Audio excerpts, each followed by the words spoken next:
Si Kristo na laging nasa sa atin, hindi niya tayo pababayaan. Ang tayo lamang ay laging manalig sa Kanya. Magtiwala lamang tayo sa Kanya at tayo ay hindi niya pababayaan. Minsan ay nag-alilangan sa Kanya. Yung minsan ay hindi siya sinunod.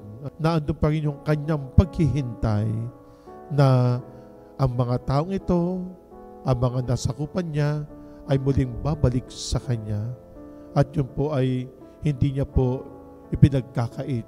Bagkos ay tutuparin niya kung ano yung binibilin ng ating Amang nasa langit para sa Kanya. Na kung saan, ito po yung pangako. Ano po? Hindi lang pong pangako, ito po yung talagang gusto ng ating Amang nasa langit, ang tayong lahat ay makapiling sa pamagitan po ng ating Panginoong Hesus Kristo.